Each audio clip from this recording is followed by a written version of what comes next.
네, 오늘은 HD 현대 일렉트릭에 대해 좀 깊이 들어가 보겠습니다. 요즘 시장에서 정말 관심이 뜨거운 기업이죠. 맞습니다.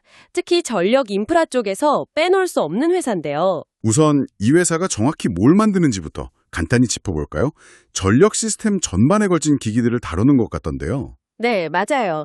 발전소에서 만든 전기를 우리 집까지 보내는 그 모든 과정에 필요한 전기전자 기기, 또 에너지 솔루션, 이걸 제공하는 회사입니다. 주력 제품은 역시 그 큰 변압기나 고압 차단기 같은 거겠죠? 그렇죠.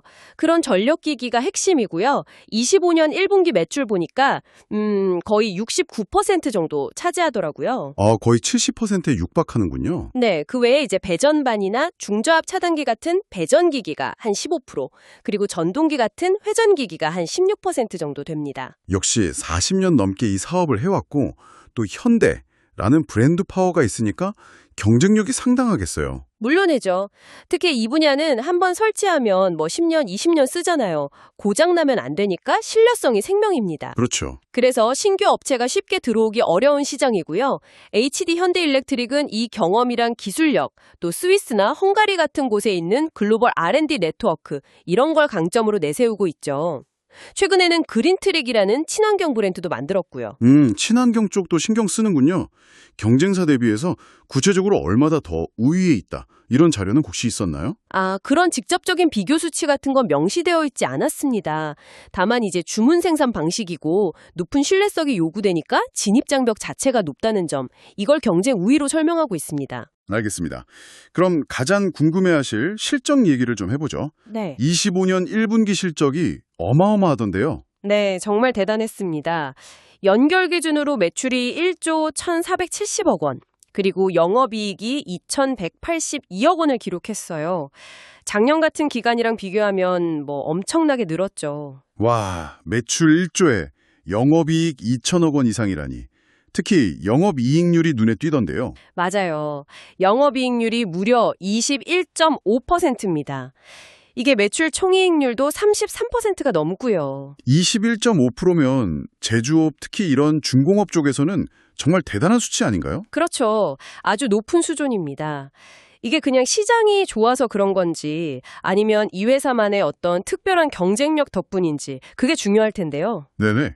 자료에 명확한 분석은 없지만 아무래도 좀 비싼 거, 그러니까 고부가가치 제품 위주로 판매를 늘리고 원가 관리도 잘 하지 않았나, 그렇게 추정해 볼 수 있겠습니다. 그런데 이익은 이렇게 많이 났는데 실제 영업활동으로 들어온 현금은 작년보다 좀 줄었던데요. 이건 왜 그런 걸까요? 네. 그 현금 흐름 부분에 보면 2,514억 원으로 전년 동기 대비 좀 감소했죠. 네. 재무상태표를 같이 보면 재고 자산이 작년 말보다 늘어난 걸 볼 수 있어요. 한 8,700억 원 정도 되는데 재고가 늘었다는 건? 아마 수주가 워낙 많이 쌓이니까 생산량을 늘리면서 원자재라든지 아니면 만들어 놓을 제품 재고가 좀 늘어난 영향이 아닐까 싶습니다. 아하, 그렇군요. 재무 상태 전반적으로는 어떤가요? 부채 비율 같은 거는요? 재무 상태를 보면 자산이 한 4조 2천억 원 정도 되고요. 부채가 2조 7천억 원, 자본이 1조 5천억 원 정도입니다. 그래서 부채 비율을 계산해 보면 약 180.8% 정도 나오거든요. 회사는 7,900억 원 이상 꽤 넉넉하게 가지고 있고요. 이익잉여금도 8천억 원 넘게 쌓여 있습니다. PER이나 ROE 같은 투자 지표는요? 그런 지표들은 보고서에 직접 계산된 값은 없었습니다. 그렇군요.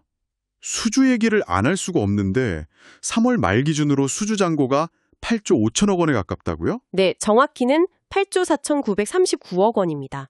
정말 엄청난 규모죠. 이 정도면 향후 몇 년간 실적은 거의 보장된 거 아닌가요? 그렇죠. 이 잔고가 이제 앞으로 매출로 계속 이어질 테니까요. 특히 요즘 AI, 데이터 센터, 또 신재생 에너지, 이런 것 때문에 전 세계적으로 전력망 투자가 엄청나게 늘고 있잖아요. 네, 맞아요. 거기에다 기존의 낡은 설비들 교체 시기까지 맞물리면서 특히 변압기 같은 전력기기 수요가 폭발적입니다. 북미, 유럽, 중동 이쪽 수요가 아주 강하다고 하고요. 심지어 변압기가 부족해서 못 판다 이런 얘기까지 나오던데요. 네, 일부에서는 2027년까지 변압기 공급 부족, 그러니까 쇼티지가 계속될 거라는 전망도 있습니다. 보고서에 딱 명시된 건 아니지만 이런 시장 분위기가 실적 전망을 아주 밝게 보고 있는 거죠. 혹시 제품 가격, 그러니까 ASP 추이 같은 자료는 없었나요? 가격이 오르는 효과도 클 것 같은데? 아쉽게도 분기별 ASP 추이 자료는 따로 없었습니다.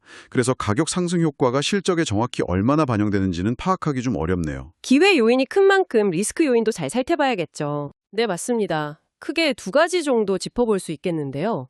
첫 번째는 오버행 리스크입니다. 오버행이요. 네, 최대 주주인 HD 현대 주식회사가 교환사채, EB라고 하죠. 이걸 발행한 게 있어요. 이게 나중에 HD 현대 일렉트릭 주식으로 교환될 수 있는 건데 그 물량이 약 65만 주, 지분율로는 1.81% 정도 됩니다. 아, 그 물량이 시장에 나오면 주가에 좀 부담이 될 수 있겠네요. 그렇죠. 교환권이 행사되면 그만큼 물량이 출회될 가능성이 있는 거죠. 다행히 다른 전환사채나 신주인 수권부 사채 같은 잠재적 물량은 보고서상으로는 없었습니다. 그리고 또 다른 리스크는 뭔가요? 두 번째는 최근에 나온 공정거래위원회 제재건입니다. 올해 1월이었죠. 부당 공동행위, 그러니까 담합 혐의로 시정명령이랑 과징금 한 67억 원 정도 부과받고 법인 고발 조치까지 이루어졌어요. 아, 그 뉴스를 본 것 같습니다. 이게 왜 리스크가 되는 거죠? 이게 앞으로 공공기관 입찰 참가 자격이 제한될 수 있다는 점 때문입니다. 아, 공공기관 입찰이면 영향이 좀 클 수도 있겠는데요? 네, 그렇죠. 아직 제한 조치가 확정된 건 아니고 표사 측에서도 행정소송을 제기한 상태이긴 합니다. 하지만 만약 실제로 입찰 참여가 어려워진다면 실적에 당연히 영향이 있을 수 있겠죠. 다만 그 영향 규모가 어느 정도일지는 현재로서는 구체적으로 알기 어렵습니다. 그렇군요. 그럼 마지막으로 투자 포인트를 한번 정리해보죠. 역시 가장 큰 건 글로벌 전력시장 호황의 수혜를 본다는 거겠죠? 네, 그게 핵심입니다. AI 데이터 센터, 신재생 에너지, 노후 설비 교체, 이 네 가지 큰 흐름이 다 전력기기 수요를 자극하고 있으니까요. 높은 이익률도 빼놓을 수 없고요. 그렇죠. 20%가 넘는 영업이익률은 분명 매력적인 부분입니다. 경쟁사 대비해서 왜 이렇게 이익률이 좋은지에 대한 구체적인 분석은 없었지만 앞서 말씀드린 것처럼 고부가 제품 판매라든지 원가 관리 능력이 뛰어나지 않나 추정됩니다. 그리고 이런 기회를 놓치지 않으려고 생산 능력도 계속 늘리고 있죠. 맞습니다. 그 부분도 중요한 투자 포인트인데요. 미국 엘라베마 공장을 증설하고 있고 텍사스에는 아예 새로운 판매 법인도 설립했어요. 미국 시장 공략에 아주 적극적이네요. 네, 유럽 쪽도 마찬가지고요. 노르웨이 회사랑 해상풍력 변전소 공급 MOU도 맺었고 덴마크 국영 송전기업이랑 HVDC 변환용 변압기 공급 계약도 체결했고요. 국내에서는 울산의 변압기 철심 공장을 새로 준공했습니다.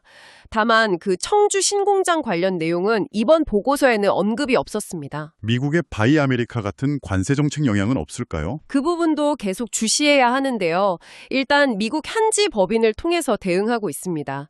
현지 생산 거점을 활용해서 관세 영향을 최소화하려는 노력이죠. 올해 4월에 미국의 상호관세 부과가 유예되긴 했지만 여전히 불확실성은 남아있는 상황입니다. 종합적으로 보면 HD 현대일렉트릭은 지금 전력 인프라 투자 확대라는 굉장히 큰 파도 위에 올라타 있는 모습입니다. 수주 잔고도 든든하고 이익률도 높고요. 다만 말씀드린 교환사채 물량 부담이나 공정위 제재 같은 잠재적인 리스크 요인들도 분명히 존재합니다. 네, 기회와 리스크가 공존하는 상황이군요. 그렇죠. 앞으로 이런 기회를 어떻게 잘 살리고 또 리스크는 어떻게 관리해 나갈지 그 과정을 지켜보는 것이 중요할 것 같습니다. 친환경 에너지 전환이나 전력망 현대화 같은 큰 흐름 속에서 이 회사가 어떤 역할을 하게 될지도 주목해 볼 만한 포인트입니다.